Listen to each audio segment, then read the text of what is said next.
Saya akan cerita sedikit tentang tradisi hujjah. Dulu ulama itu kelihatannya sederhana, tapi kalau berargumentasi itu hebat. Tadi Gus Zofur menyebut kitab Mbah Hasyim itu mengharamkan kentong. Beliau masyhur itu punya kitab namanya Al-Jasus an Tahrimin Nakus. Intinya kentong itu haram. Secara dalil ini meyakinkan sekali karena ketika Rasulullah rembukan sama sahabat, kita dengan apa memaklumatkan orang kalau waktu sholat masuk? Ada sahabat yang usul pakai kentong, dzaka lin nasara itu Nasrani. Ya pakai buk itu semacam trompet besar, dzaka lil yahud. Kemudian ada yang usul kalau gitu api ya Rasulullah, dzaka lil majus. Sehingga dari hadis itu Mbah Hasyim berpikir kentong itu haram. Tapi Mbah Fakih Mas Kumambang itu mengkritik Mbah Hasyim dengan ngarang kitab Hazur Ru'us an Tahrimin Nakus. Jadi beliau ngomentari kitab itu sambil geleng-geleng kepala. Kitab kok keliru nganti ngono itu. Jadi cara pikirannya siapa Ki Fakih. Kentong di Indonesia itu kanggo wedhus dicolong gitu. Pos kampling gitu. Kalau ada banjiran ya kentong, ada maling ya kentong. Jadi enggak ada persamaan sama sekali dengan kentong yang milik orang apa? Nasrani. Sehingga di pondok saya itu ada kentong tapi jelek sekali. Karena itu satu-satunya cara supaya beda dengan kentong yang di gereja. Kalau elek kan mirip kentong di pos kampling. Itu ya agak-agak ilmiah sedikit. Dulu ceritanya Gus Zofur itu saya teruskan. Itu singkat cerita, itu kalau yang di kejadian di Termas itu Mbah Dimyati sudah nyuruh semua kentong disembunyikan karena mau ada Mbah Hasyim. Cerita itu mukarrar di Kiai Fakih sama di Kiai Dimyati Termas. Setelah kentong dikumpulkan semua, Mbah Hasyim datang, senang, ngiranya Syekh Dimyati ini sependapat dengan beliau, yaitu sama-sama enggak ada kentong. Tapi setelah itu ada santri yang matur, Mbah Dim pun beres kentong pun kula delikno sedanten. Itu di depan Mbah Hasyim. Jadi GR-nya Mbah Hasyim bahwa Mbah Dim itu sependapat akhirnya hilang. Ternyata ini akal-akalan toh gitu. Karena santrinya matur, Mbah Dim pun beres sedanten kentong beduk sudah disingkirkan. Itu di depan Mbah Hasyim. Saking lugunya santri, nah saking ikhlasnya agak ngerti mahalus syahid ini adalah Mbah Hasyim. Saya mau meneruskan cerita Gus Zofur. Dulu Mbah Mun ngaji di Lirboyo, tapi Kiai Makhrus ngaji sama Kiai Khalil Harun. Kiai Khalil Harun itu adik juga sekaligus muridnya Mbah Umar Harun. Mbah Umar Harun itu generasi kedua setelah Mbah Ghazali. Beliau menantunya Mbah Ghazali, tapi ya sudah ponaan. Sehingga tradisi ini penting karena saya berkali-kali bilang di mana-mana. Status orang tua dan mbah itu adalah terserah anak cucunya. Bukan terserah mbahnya, tapi terserah anak cucunya. Saya tidak akan bosan mengingatkan ini. Saya pernah di makamnya Nabi Yakub, itu ya dikemuli bendera Israel. Di makamnya Nabi Dawud. Nabi Ibrahim juga dekat sinagog. Sehingga Quran membela Nabi Ibrahim disebut maka anak Ibrahimu Yahudiyya wala Nasraniyya. Karena ketika beliau berposisi di Israel, kemudian penguasanya adalah Yahudi, bisa saja makam ini ditulisi dan distatuskan ala Yahudi. Ya seperti Nabi Yakub itu nabi yang kita yakin tentu berkeyakinan beliau orang baik, orang muslim, orang mukmin, tapi karena di desain mereka ya dikemuli bendera Israel dan disebut Abul Yahud. Karena kita tahu nama lain dari anaknya Nabi Yakub adalah Yahuda bin Yakub bin Ishak bin Ibrahim. Sehingga perasaannya orang Yahudi menjadi Yahudi itu yang ngikuti mbah-mbahnya. Nah khawatir saya ketika buyut-buyut kita kaya, buyut saya itu orang kaya dulu, namanya Badur Rahman. Itu kaya sekali, tanahnya banyak. Dulu cerita Mbah Hasyim ya kaya sekali, Mbah Maksum juga kaya, Mbah Abdul Aziz juga kaya. Karena dulu itu inginnya kiai itu yo ketok sugih lah, gak ngel-ngelo santri. Tapi nanti kalau cucu-cucunya sudah ndak alim, itu ndak dianggap punya tanah itu karena untuk fasilitas santri. Aku tak kedonyan, mbah-mbahku ya kedonyan. Buktinya tanah yombo. Karena dia akan menafsiri sesuai cara berpikir. Makanya sanad keilmuan yang diceritakan Gus Zofur itu harus diulang-ulang. Kalau nggak diulang-ulang, maka kita akan berpikir sendiri untuk menafsirkan masyayikhon al-kiram atau ajdadan al-kiram. Nah, ini yang bahaya, yang sering Quran mengingatkan. Jadi ada status yang disematkan oleh anak cucu kayak orang Yahuda tadi, Yahuda bin Yakub bin Ishak bin Ibrahim itu menstatuskan mbah-mbahnya yang bernama Ibrahim itu Yahudi. Sampai Quran sendiri yang bela makana Ibrahimu Yahudiyah wala Nasraniyah. Karena secara geografis sekarang Ibrahim di Israel dan otoritas itu juga milik mereka, sehingga mereka bisa masang-masang atribut yang menunjukkan kalau itu Yahudi. Beberapa al-alim al-alamah yang minnah itu sudah wafat dan kadang-kadang dzurriyyahnya itu tidak kita. Kalau sekarang orang bahasakan kubu sebelah. Akhirnya ya nggak boleh dikholi, nggak boleh diziarah. Terus seakan-akan yaqtaduna bi ra'yi, seakan-akan mereka berpendapat dengan pendapat syekh ini, padahal enggak. Nah, sehingga tradisi ketersambungan sanad tadi, baik secara genetik atau secara asbab, itu harus terjaga. Saya beberapa kali banyaklah sering diceritain Mbah Mun. Dulu Mbah Munawir ini cerita ya, Mbah Munawir itu saking senenge kitab, ben santri ini iso ngaji kitab. Itu kalau ada alumni Lirboyo, alim disuruh baca muin di sini itu Mbah Munawir ikut. Saking ingin tasjiknya, ingin ngajari santri bahwa ngapal Quran udah hafal tok, tapi yo paham. Dan penggalinya Mbah Munawir itu sampai klimaknya dulu Mbah Zaini itu nate nikah sama Nyai Komariah kalau nggak salah, binti Karim, binti Manap. Punya putra Gus Habib, Gus Toha yang diantara putrinya dinikahi Gus Rosin ini. Terus akhirnya kesampaian juga ketika Mbah Munawir punya mantu alim alama namanya Mbah Ali Maksum, angsal Nyai Hasyimah. Sampai Pondok Kramjak ma'ruf bil ilmi, terutama ilmu sorof dulu karena Mbah Maksum itu komplain, fa'ala yafulu kok terus fa'alan ya, fa'ala yafulu ya uf'ul gitu kan, masuk fi'il kok jejer isim gitu. Jadi dulu kata Mbah Mun itu ada persaingan ilmu sorof, sorofnya Mbah Maksum Ali Kuaron sama Mbah Ali Maksum Jogja. Jadi walian tok, yang satu Maksum Ali Kuaron, yang satu Ali Maksum. Ya itu dulu saingan ngarang sorof. Nah ini yang menang siapa? Ya terserah duriannya. Kalau duriannya keren ya menang karena terserah yang kampanye.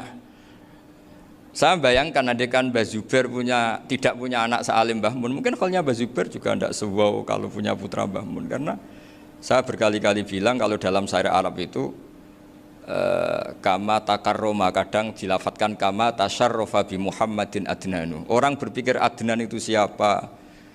Itu karena ada Nabi Muhammad SAW. Orang mencari-cari Mbah Mun itu mencari Mbah Zubair karena ada Mbah Mun. Orang mencari Mbah Dahlan karena ada Mbah Zubair. Wong kok alime ngono iku bapake sapa? Wong kok alime ngono iku putune sapa? Tapi kalau kita ini sudah ndak alim, ini orang sudah enggak tertarik nyari-nyari leluhurnya karena dianggap selesai.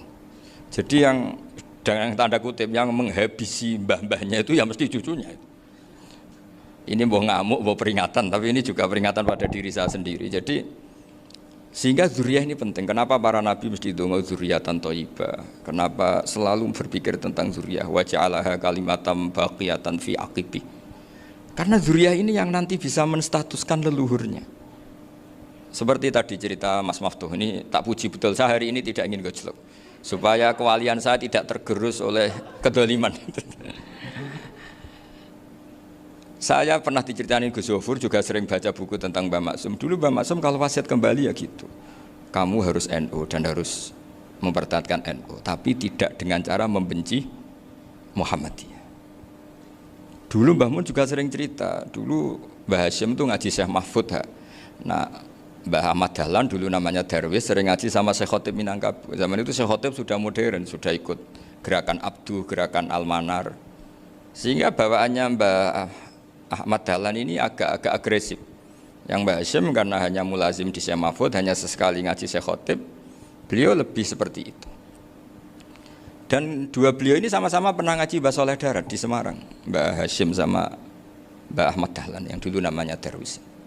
Jadi ini masih min minuskatin wahidah mimam bain wahid. Sehingga kita tidak kaget ketika Mbah Ali Maksum mengomentari Muhammadiyah itu masih ahli sunnah wal jamaah. Makanya nanti terakhir saya baca kitabnya Mbah Ali dan sering saya pelajari. Andai kan kita ini sepakat dengan ilmu, ya kita tahulah. Kalau Abu Hanifah itu tidak kunut, Imam Syafi'i kunut, berarti kunut itu mazhabnya Abu Hanifah, bukan mazhabnya Mbah Ahmad Dahlan. Apa tidak kunut itu mazhabnya Abu Hanifah, bukan mazhabnya Mbah Ahmad Dahlan. Kita kunut itu mazhabnya Imam Syafi'i, bukan mazhabnya Mbah Hasyim. Ini semuanya masih dalam bingkai ilmu. Adzan qabla subhi juga riwayatnya jelas. Tidak adzan ya sudah perilaku kita sudah jelas. Dulu Mbah Mun sering didik kita gitu. Saya sering dengar cerita kalau dulu Pak Arif Fakhruddin begitu hormat sama Mbah Ali, apalagi duriahnya Mbah Azhar Basir, karena beliau dulu do ngaji di Termas. Dulu itu nggak ada masalah karena semuanya dianalisis pakai ilmu. Tapi sekarang pakai identitas, yang unut tuh NU, yang nggak unut Muhammadiyah. Berarti Abu Hanifah itu Muhammadiyah, Imam Syafi'i itu NU. Berarti Imam Syafi'i itu ya anak buahnya Ki Miftahul Ahyar kira-kira gitu kan anak buahnya Pak Said Akil. Kan terus jadi repot. Dulu kita ini pengagum ilmu, bukan pengagum perbedaan. Sehingga di sini yang saya kagum dari sekian ceritanya Mbah Ali Maksum, supaya kitab ini to the point, supaya nggak lama-lama karena waktunya juga. Nanti kalau kemalaman ini kena semprit ini sudah. Ini diantara yang diceritakan Bali itu unik. Imam Syafi'i itu sering tawassul, sering wasilah sama siapa itu? Abu Hanifah. Ini sudah tak petakan, saya baca yang sensitif lah, so yang ini ya. Ziyar al-Babus Samin, terus sebentar ini yang bab tawassul.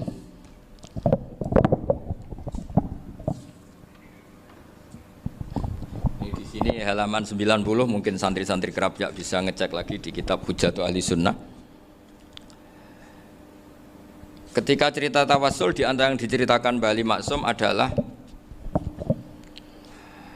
perilaku ya, bukan sekedar statement tapi apa? Perilaku.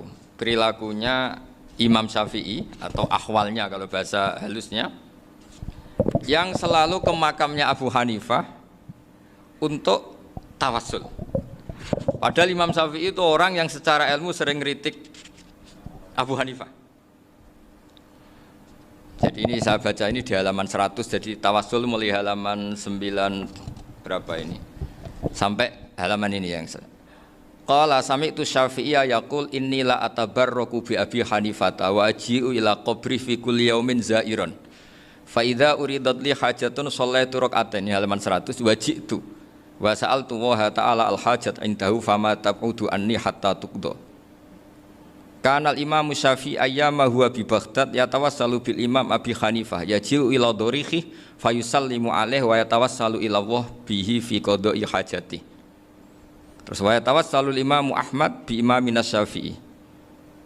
Jadi di antara yang diceritakan Mbah Ali Maksum itu betapa Imam Syafi'i yang terkenal sering mengkritik Abu Hanifah dalam tatanan fikih karena beliau tidak percaya ada istihsan. Abu Hanifah berpendapat adanya istihsan, dan kita tahu lah ikhtilafu Syafi'i wa Abu Hanifah itu besar sekali.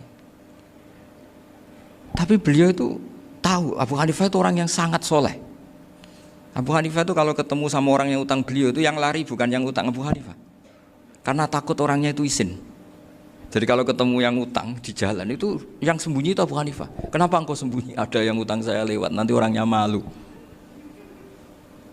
Jadi setingkat Robi'ah Adawiyah itu beliau di rumah ada maling itu sembunyi. Ditanya kenapa engkau sembunyi? Malu, gak ada yang dimaling. Malu sama malingnya karena serumah itu gak ada barang yang layak dicolong itu. Itu Robi'ah dia sembunyi. Itu yang bisa niru itu Abu Hanifah. Jadi wali-wali besar ini ternyata saling menghormati dan saling tawassul. Nah saya berharap tawassul ini bukan sekedar perilaku sosial, tapi memang ada sanatnya. Sehingga terus diceritakan Bali di sini dulu istaqa Umar bil Abbas. Kata siapa tawassul harus dengan Rasulullah SAW? Dulu istaqa Umar bil Abbas. Sayyidina Umar itu tawassul istisqa dengan Sayyid Abbas. Padahal kita tahu Sayyid Abbas ini tidak nabi. Terus beliau cerita sampai Imam Syafi'i tawassul sama Abi Hanifah. Sehingga nggak ada perdebatan itu kan Umar. Kalau Umar kan ada jaminan boleh diikuti karena beliau sahabat. Bali cerita tentang Imam Syafi'i yang tawassul dengan Abu Hanifah. Seargumentatif itu. Sehingga ada cerita dalam sebuah tafsir. Ya saya ulang lagi, ada cerita di sebuah tafsir. Kenapa Nabi Musa ditanya Allah, wa ma tilka biyaminika ya Musa? Ma'ana wa ta'ala a'lam, tentu Allah sangat tahu yang dibawa Musa itu apa. Karena Allah tahu Nabi Musa itu grogi. Orang dipanggil Wali Maksum pasti grogi, santri dipanggil Mbah Mun pasti grogi.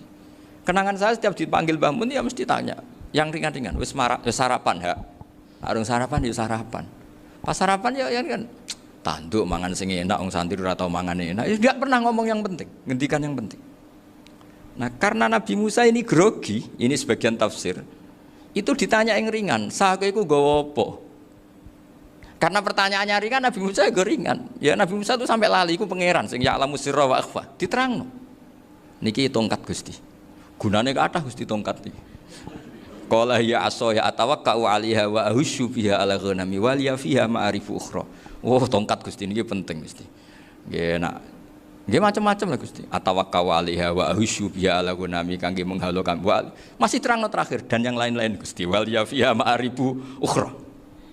Sehingga akhirnya rileks. Karena Nabi Musa terus ngerti. Ternyata ketemu pangeran itu gak seserem yang saya bayangkan gitu. Pertanyaannya ringan. Itu ada ilmunya. Tapi cerita ini yang versi tafsir ini tidak yang seperti di Manaqibul Ghazali.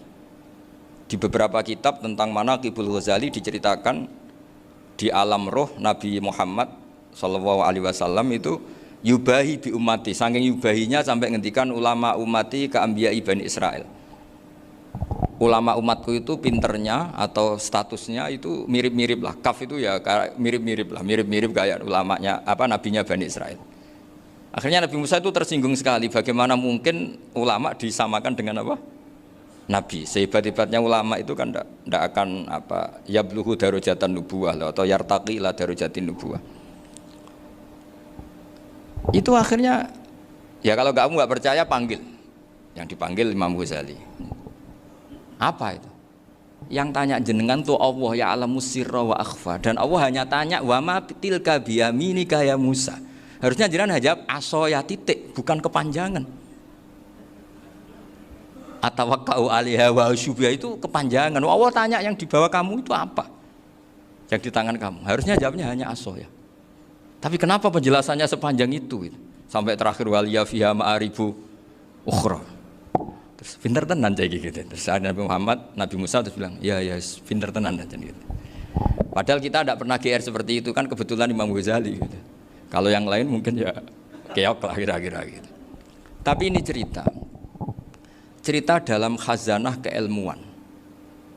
Benar yang dikatakan Gus Zofur. Saya termasuk orang yang pernah mondok Lirboyo Pasanan. Jadi setelah saya disuruh nemani Gus Kamil, tahun berikutnya Gus jenengan disuruh. Pokoknya anakku mbah sak wulan lah kudu tahu mondok Lirboyo. Piye aku tahu ngaji Wakarim. Terus yang disuruh mbaturi Gus Kamil itu saya. Jadi saya pernah 1 bulan tuh di Lirboyo. Karena saya ini santri beling ya, kontraknya pokoknya penting ziarah Bakarim. Biasanya nggak pernah ngaji, ya. Pokoknya gerbar ngisa. Ziarah ya sudah.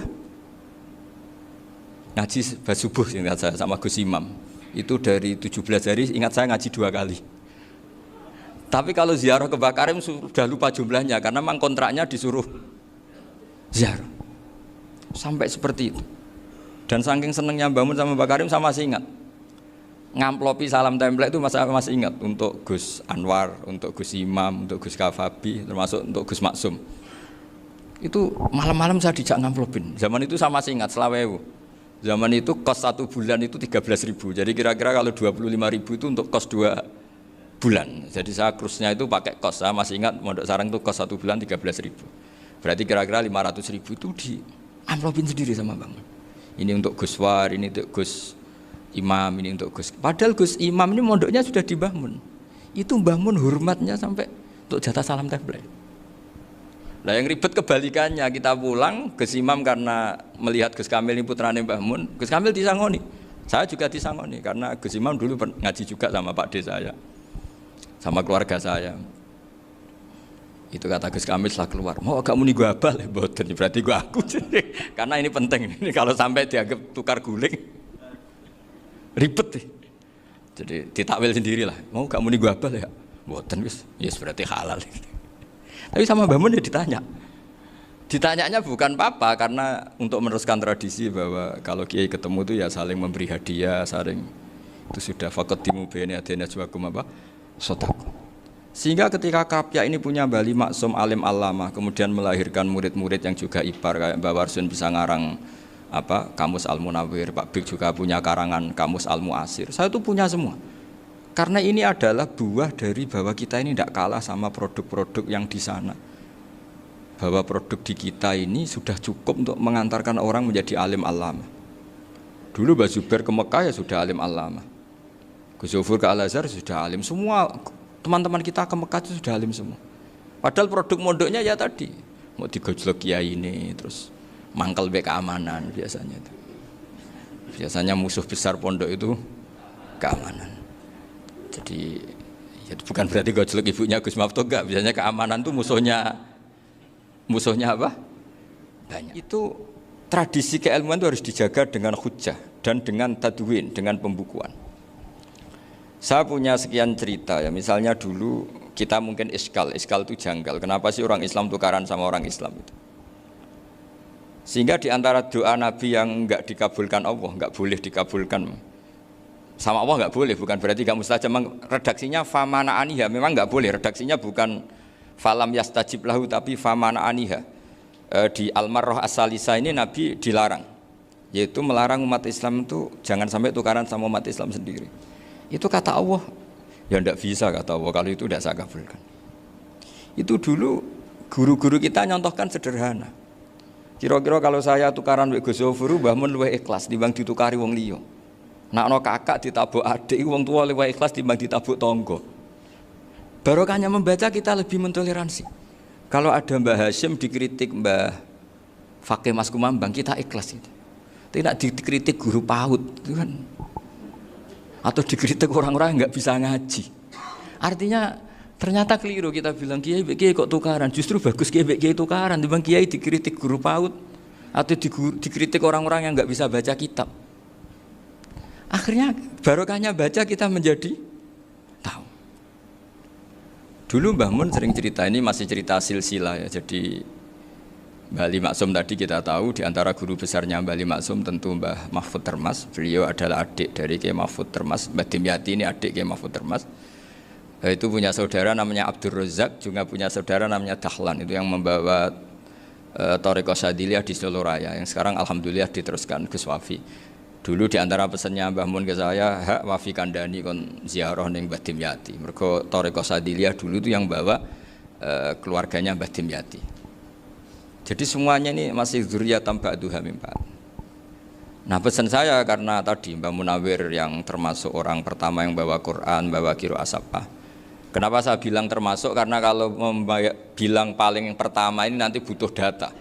Dan itu agak kerepotan. Nah, tapi yang jelas mimman istahara lah. Mimman istahara yang membawa sab'ah ke sini itu adalah Mbah Munawwir. Terus beliau ngajarkan diantaranya ke Mbak Arwani, pakai kitab Satibi, pakai kitab Nazmus Satibi. Terus Nazmus Satibi itu diteruskan oleh Mbak Arwani, ditulis. Yang nulis dulu Mbak Dola Salam. Bapak saya itu murid Mbak Dola. Dulu Mbak Dola sebelum ke Mbak Arwani ngaji sama Ki Said di Sampang. Bapak saya sebelum ngaji di Mbak Dola sudah hafal Quran lewat buyut saya sendiri namanya Ki Zubaidi. Yang Ki Zubaidi akhirnya jadi menantunya Mbak Ahmad Su'eb. Jadi buyut saya kandung ini namanya Sofia, itu angsal keluarga Lasem, yang adiknya Sofia ini punya adik Badi'ah yang jadi ibunya Ki Sahal. Terus Ki Sahal punya Mbak Yu namanya Muzayanah, punya di garwa Ki Mansur punya anak Gus Qayyum. Jadi dulu ibu saya, ibunya Gus Sofur, ibunya Pak Maftuh itu semuanya di Lasem. Karena saya dari keluarga Gen ya Lasem, dari keluarga sanad guru ya Lasem. Tapi Lasem Bahdawi itu dulu ngajinya di Mbah Umar Harun di Sarang. Mbah Umar Harun ini menangi Sayyid Ahmad Zaini Dahlan. Sayyid Zaini Ahmad Zaini Dahlan ini punya cucu keempat yang hidup di Sedan, terus makamnya di Lasem, namanya Habib Haidar, itu yang nulis biografinya Mbah Maksum. Mbah Maksum bukan Bali, biografinya Mbah Maksum. Itu ditulis oleh Habib Haidar, namanya Haidar bin Hasan bin Sodaqoh bin Ahmad Zaini Dahlan. Nah, Habib Haidar ini menantunya Sayyid Hamzah Sato. Hamzah Sato itu Hamzah bin Abdullah bin Umar, itu kakaknya Sayyid Abi Bakar Sato, Sohibul I'anah. Nah Sayyid Umar ini yang dulu ngajari mbahnya Mbah Mun namanya Ahmad bin Su'eb. Nah, di antara ajarannya adalah baca kitab-kitab kecil yang bisa dihafal. Dibawalah ke sarang jadi metode muhafadzah. Tapi kemudian lama-lama oleh pondok itu jadi syarat kenaikan kelas. Dulu nggak ada muhafadzah untuk kenaikan kelas ya, supaya orang alim itu harus hafal, lama-lama dipakai syarat untuk muhafadzah. Jadi semua ini sanad harus kita ingat supaya kita bisa menjaga tradisi. Termasuk tradisi ini kiai seneng jagungan, terus ngomong ra penting. Itu juga sanad. Setahu saya Mbah Mun itu kalau ketemu bapak ya guyon terus. Saya punya kenangan tuh yang dulu agak iskal tuh begini. Ada isu lah, entah isu entah hoax entah apa, ada kaji itu agak beling itu, pokoknya beling lah gitu. Seneng siapa itu, rondo lah apa. Pokoknya beling gitu. Ketika Mbah Mun dilaporin tamu kalau kaji itu beling sama rondo itu. Mbah Mun tanyanya lucu. Lho ayu no cung. Wahyu banget Mbah. Wahyu. Itu bapak juga bakas ayu nih. Dulu saya sekali ini kiai kok bakas wong ayu, bakas bodine barang lah kira-kira gitu. Tapi setelah saya tambah alim, tambah ngerti itu, kata bapak gini, ya abek bakas ayu hak, timbang iyakno malah qadzaf. Ternyata seni. Sekali Mbah Mun atau bapak bilang, kaji kok zino, kaji, maka larinya ke qadzaf. Maka menghindari bahasa menuduh, ngomong yang nggak penting. Loh ayu no. Jadi kiai dulu tuh orang sok suci tapi menghindari hal-hal yang jadi punya seni untuk ngelola kehidupan. Orang bermalam-malam jagungan sama teman asik itu kan perlawanan terhadap nafsu kita, syahwat kita untuk mungkin nikmati dugem di bar atau di tempat-tempat maksiat. Itu setan di Indonesia tuh kakuati sama Kiai Jawa. Orang supaya tidak tertarik maksiat itu Kiai Jawa cukup ketemu kancane masak terong guyon, gejol-gejolokan zaman mondok, sewengi lulus sangka maksiat. Bar wis tutup. Perlawanannya sederhana, nggak pakai tahajud, nggak pakai wiridan, karena Kiai Jawa juga koyoke rapati potongan ahli ibadah gitu, jagungan gitu. Jadi setahu saya itu pernah lihat Bali itu sekali ketika beliau ngisi ceramah di Mbah Hamid Bedowi, sama masih kecil diajak bapak. Dulu kalau bapak ngelihat Bali sama Mbah Hamid itu mesti nangis, karena dua orang alim bertemu. Yang akhirnya ya bisanan itu Mbah Hamid punya anak Gus Nasih, di sini ada Mbah Nafisa, terus jadi Mbak Salih Hindun itu. Jadi dulu tuh ya guyon terus ketika ketemu. Itu yang sering bodoni Mbah Hamid itu ya Ki Bisri. Ki Bisri itu kalau datang ke Ki Hamid Pasuruan, nak wali tenan aku teko ditatakno mangan. Jadi ukurannya ya. Ternyata sampai sana dikei mangan tenan. Masih belum mengakui, kan nak wali tenan aku iki kiai rung di mobil, dongakno aku di mobil. Sudah kalah satu seri itu masih gak terima. Lalu itu Mbah Hamid akhirnya berdoa, ayo monggo, mungkin-mungkin Ki Bisri gak ada mobil. Itu setelah didoain masih tanya, mereknya apa merek? Jadi itu Mbah Hamid jawab, ya paling Holden itu, paling Holden. Itu nyari mobil itu ya adalah dapatnya Holden. Suatu saat Mbah Bisri diundang Mbah Hamid gak dikasih bisaroh, karena utangnya sudah banyak Mbah Hamid, Mbah Bisri ini utang doa tadi. Itu ya gak dikasih besar, ya gak mau kesang apa-apa kelambimu kayak aku. Didol sama muhibbinya Mbah Hamid, itu harganya melebihi jatah bisaroh. Ketemu Mbah Hamid, Kang, susu Kang, mergo. Jadi dulu itu rileks, makanya ini yang diceritakan ke Zofur. Sebetulnya kalau kiai-kiai itu bersanad itu ya rileks, hidupnya itu rileks. Karena rileks ini perlawanan terhadap kemungkaran. Saya dulu musyawarah sering sama Gus Zofur usul fikih. Itu jelas di antara yang ditulis Lubil Usul itu. Ya kita tahu tadi misalnya sanad usul fikih, Mbah Ber itu sangat al-usuli Kiai Zubair Dahlan, abahnya Mbah Mun. Punya murid di antaranya Kiai Sahal. Kiai Sahal punya karangan Thariqatul Husul fi Syarhi Lubil Usul. Itu Thariqatul Husul itu beliau ngendikan dalam mukaddimah bahwa saya bisa mensarah ini berdasar ngaji maknani sama Mbah Zubair. Terus beliau mengutip sarah itu dari kitab Nailul Ma'mul. Beliau ngendikan binus khotin khotiyah ghairi matbu'ah. Dan itu ditemukan di Kiai Mansur di Lasem, karena Kiai Mansur iparnya Mbah Sahal. Mansur bin Khalil itu diantara katibnya Syekh Mahfud. Jadi semuanya ini sambung. Mbah Ber saking ahli usul fikihnya, kalau ngajar usul fikih itu kalau guyon takriran saya ini lebih memahamkan ketimbang sarah. Ya sudah, terus Mbah Zubair Kiai Fakih, terus Syekh Mahfud. Di sini Syekh Mahfud termasuk orang yang dekat Mbah Munawir, sampai putrane Mbah Mahfud namanya Gus Muhammad dibawa Mbah Munawir, kemudian mondok di Termas diantaranya, terus dinikah jadi menantunya kalau nggak salah Haji Taslim di Betengan, kemudian sekarang juriahnya Mbah Mahfud di Betengan. Ini nggak boleh hilang secara seperti. Itu diantara di usul fikih diterangkan. Ketika diantara 5 hukum itu ada yang bernama mubah. Mubah itu boleh dilakukan, boleh ditinggalkan, dan kalau dilakukan ya tidak berpahala, tidak disiksa. Itu ada ulama yang protes. Protes gak bisa seperti itu. Ithma min mubahin ila wa tahaqqaqu bihi tarku haramimma. Fa'il zamu minas sukun tarkul qatli wa minas sukut tarkul qadhaf. Tidak bisa, mubah itu tidak ada. Kalau kiai jagongan semalaman, itu Allah ngitungnya itu hada taroka dugem, wahada taroka delok dangdut, wahada taroka kada wakada. Oh, itu luar biasa. Dan kita ngikuti yang seperti itu saja. Gak usah tahajud, gak usah witir telulas, kaya ora kuat timbang gremeng wis. Sewengi jagongan, setan ngenteni kita tergoda maksiat, ternyata maksiatnya sampai tutup, kiainya masih apa? Jagongan. Jadi jagongan saja ada ilmunya bahwa itu perlawanan terhadap tarkul ma'asi. Sehingga bagaimana Anda katakan mubah ini mubah, toh gunanya adalah tarkul haram. Meskipun efek mubah juga bisa tarkul wajib, wae bojo blonjo turu. Kan wae ngrumat ibuke turu. Itu halal wajib. Jadi mubah itu resikonya ya bisa tarkul wajib, bisa tarkul haram. Sehingga kalau sanad ini terjaga secara baik, secara kultur, saya sering juga sakungan sama Gus Yofur itu mesti tak niati gitu. Jagungan wong alim iku ibadah dan menikmati ibadah adalah dabul auliya wa dabul ulama. Kata Imam Ghazali, pada akhirnya waqud buhadatin al istilzat bil mubahat. Kata Imam Ghazali, pada akhirnya qutbu hadatin, madaru hadatin, pokok dari agama ini adalah melawan kemaksiatan dengan kita menikmati al-istidzat bimubah. Kita menikmati sesuatu yang dibolehkan Allah Subhanahu wa taala. Dan seperti ini itu bisa qasmu dhuhri syaitan, bisa menghancurkan punggungnya setan. Karena kalau melawan setan dengan ibadah ini kadang kita capek selain isra potongan. Tapi nak kangkang ning komplek H gitu jagungan mbek kancane, ngenang melarate, mbok ngenang ora sekolah, ra munggah kenangan. Sing ra munggah diarani istiqomah. Itu kan diarani tulus zaman, kok sing munggah dianggap kesusu. Saya ini punya pondok Quran, kalau ada yang hafal 3 tahun mesti digojol kancane. Gak apik kesusu itu. Kesusu itu mesti tidak barokah karena tergesa-gesa apa? Hatam.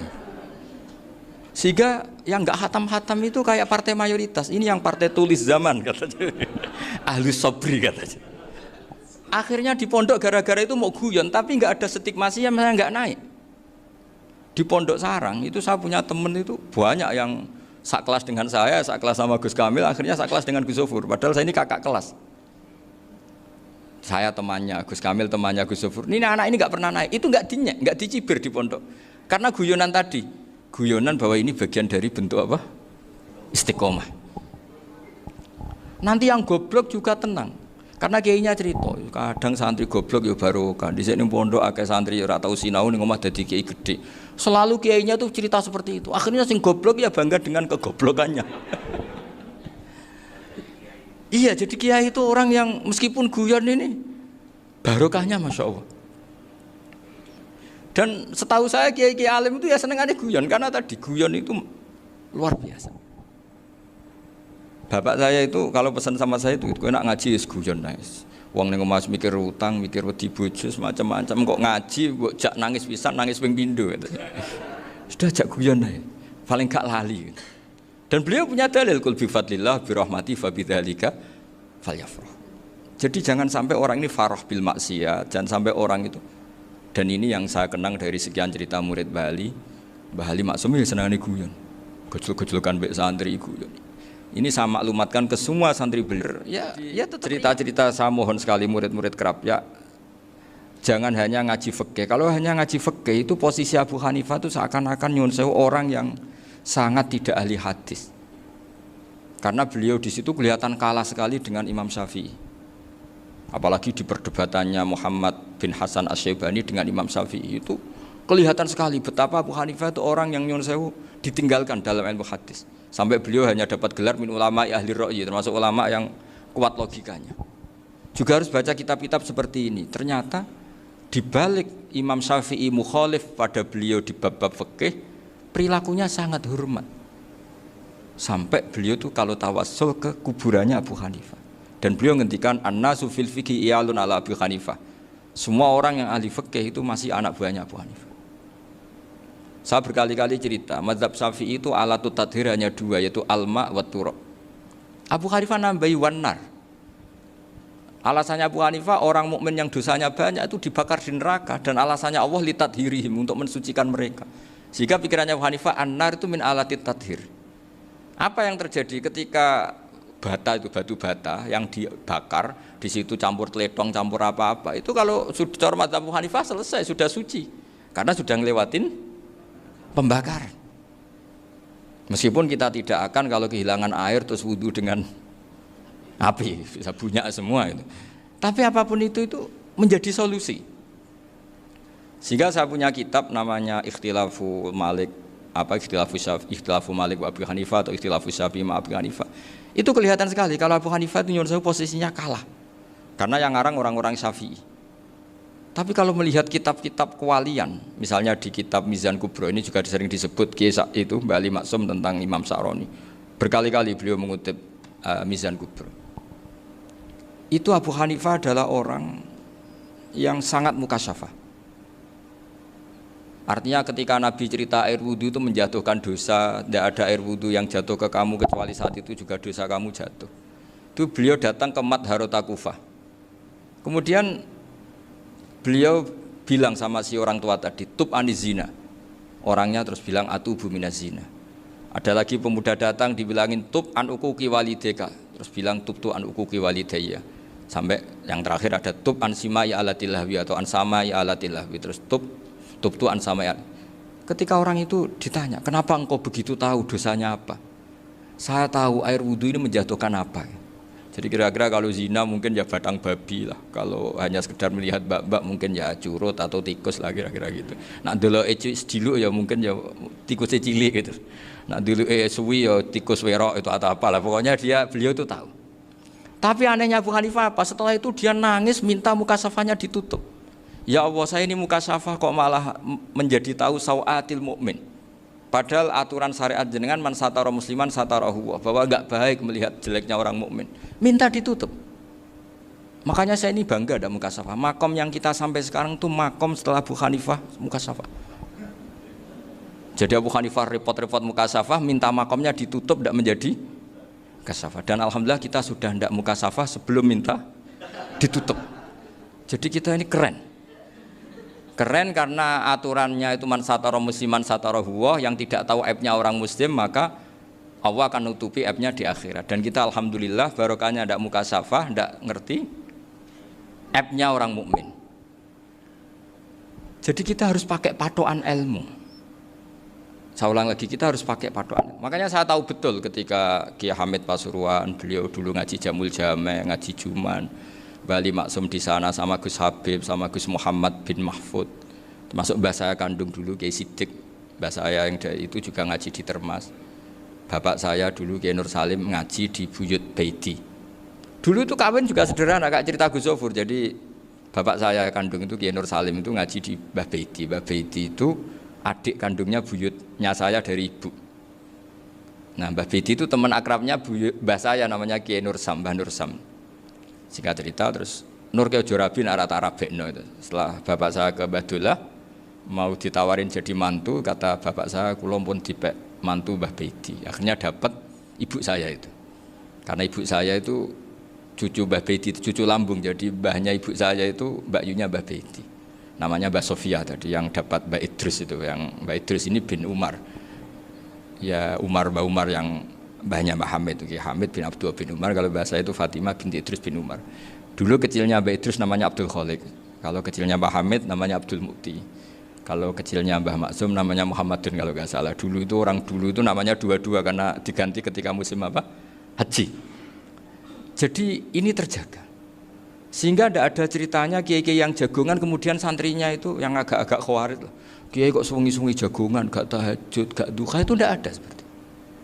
Karena ini dianggap fi'lul mubahat untuk melawan mungkarat. Jadi sehingga di kitab Ikhya diterangkan, kamu jangan ngira orang-orang soleh ketika jagungan itu min ahlil bitolah wa takasul. Itu orang-orang yang pemalas itu enggak. Tapi mereka bisa mengasyiki Allah Bahwa dalam jagungan ketemu teman ya asik, gejol-gejolkan sama Pak Maftuh ya asik. Dan keasikan ini bentuk perlawanan terhadap keasikan harus dengan maksiat. Itu kayak apa kalau kita ngaji sampai seperti itu? Termasuk tadi yang diceritakan Pak Maftuh kitab Hunyah. Semoga beliau cerita juga pernah belajar. Saya pernah belajar kitab Hunyah khatam. Itu diantara yang diceritakan Syekh Abdul Qadir Al-Jilani tadi kata beliau Al-Jilani dipakai Jim Al-Jilani. Ini agak beda dengan kita. Mbah Zubair itu punya kitab namanya Al-Qalaid Al-Uluiyah. Beliau menfatwakan nama-nama ajam itu kamu bebas. Ajamiyun fasna bihi masyita. Sehingga kita kalau punya kiai harus maca qolal ustukhri, sing tok maca qolal istukhri. Tirmidzi juga nasibnya sama. Qolat rawahut Tirmidziyu. Sing tok rawahut Turmudziyu. Yang satu rawahut Tarmidziyu. Ya karena kita keluarganya Tarmidzi apa enggak gitu. Makanya kata Mbah Mun sama masih ingat. Kata cerita Gus Zofur tadi, adabnya Gus Zofur itu cerita tentang keluarga ibunya. Padahal keluarga ibunya juga orang-orang soleh yang luar biasa. Itu kata Mbah Mun, kowe roh jenenge Imam Bukhari tahu ya. Jenenge sapa? Saya nyebut Muhammad bin Ismail bin Ibrahim bin Mughirah bin Bardasbah. Lah iya Bardasbah mbok waca Bardisbah yo. Lah cara kene mbok Parmin mbok Parlan. Jadi Bardisbah mbok Bardasbah iku cara kene yo Parmin mbok. Iku rak Mbah Fadl Senori dadi kabeh diwaca Arab. Jenenge Mbah Umar Harun. Dhisik yo wong sarang Mbah Harun mbah Kirun yo ora roh wong dhisik yo wong kuno. Jadi kalau versi Mbah Fadl termasuk yang pertama bikin nasab Mbah Maksum itu tulisannya Mbah Fadl yang dikutip Habib Haidar tadi. Ya saya seperti Gus Zofur juga mencari-cari hubungan ulama-ulama di Jawa. Itu Mbah Mun itu kalau bicara ya mbahku orang sing jenenge Kiai Serut. Kalau ditulisannya Mbah Fadl itu Syaraf. Jadi Mbah Fadl itu fanatik orang-orang alim itu ditulis Arab, kalau Mbah Mun itu Jawa. Dulu tuh ada wali seto di daerah saya. Dulu orang ya janggal, ternyata ada sato itu kesamaan di Arabnya itu. Sehingga kiai-kiai itu ada fanatik Tirmidzi, Turmudi, Tarmidi, Jilani, Jailani karena ajamiyun fasna bihi masyita. Jadi kalau nama-nama ajam semongko lah baca sekenanya sementing. Cuma mungkin tahqiqnya benar Pak Maftuh tadi memang di Mu'jamul Buldan itu Al-Jilani bikasri jim ya sudah kita baca Al-Jilani.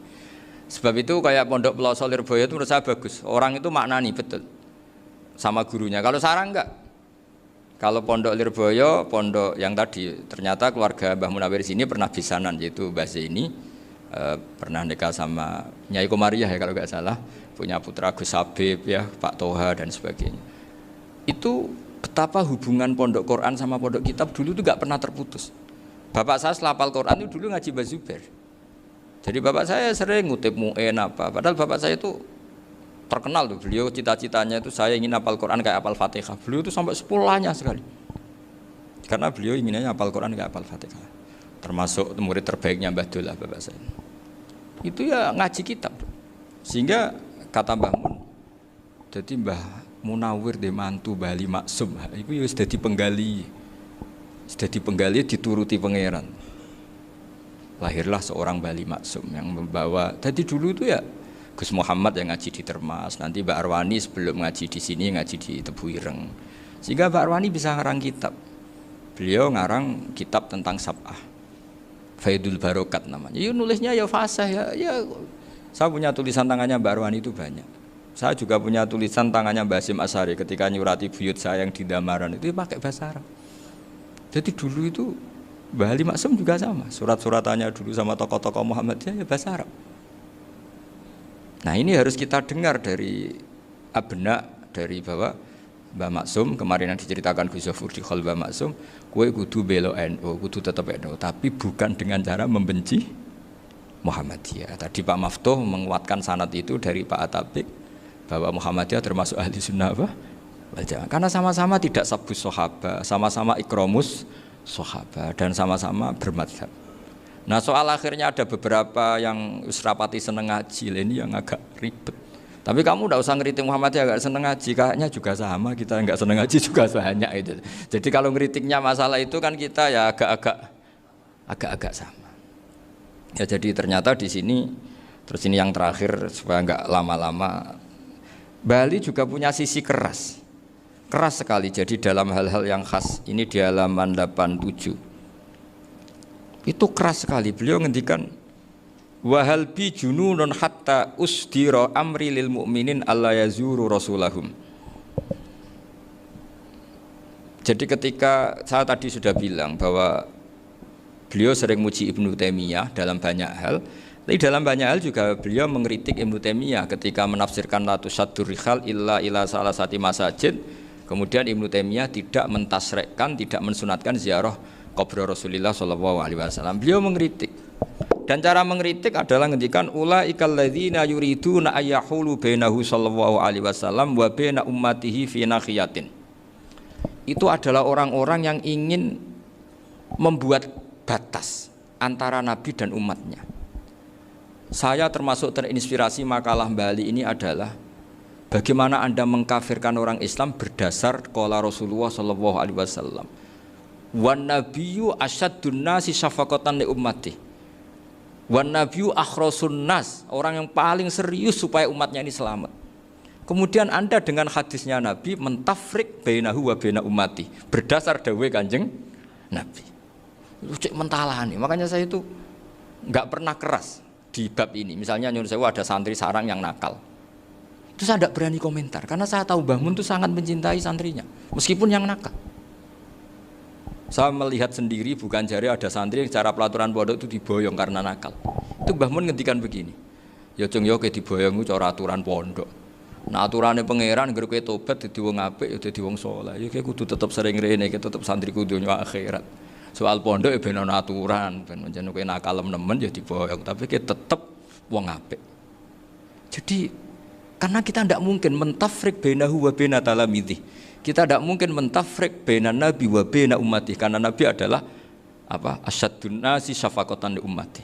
Sampai saking sayangnya nabi itu ngendikan syafaati li ahlil kabair min ummati. Lho kaya apa baiknya Nabi? Ora melok nakal, ora melok maksiat, tapi melok nanggung swargane. Iku waktu gali sampean wis kowe utang gak apa-apa, bangkrut gak apa-apa, sing nyaur bapak. Gua sampean ngono top tenan. Anake yo ngawur tenan maksudnya itu, tapi top tenan.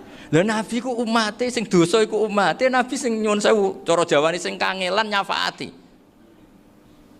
Karena Nabi gak boleh dipisahkan dengan umatnya. Makanya kata Bali Maksum, ulaikal ladzina yuriduna ayyahulu bainan nabi wa baina ummati. Itu mereka adalah orang yang ingin memisahkan Nabi dengan umatnya. Masa kita ngafirkan umatnya Nabi berdasar dawuh Nabi? Itu kan sama, saya benci santri Anwar berdasar dawuh Mbah Mun, padahal orang tahu semua begitu sayangnya Mbah Mun terhadap santrinya.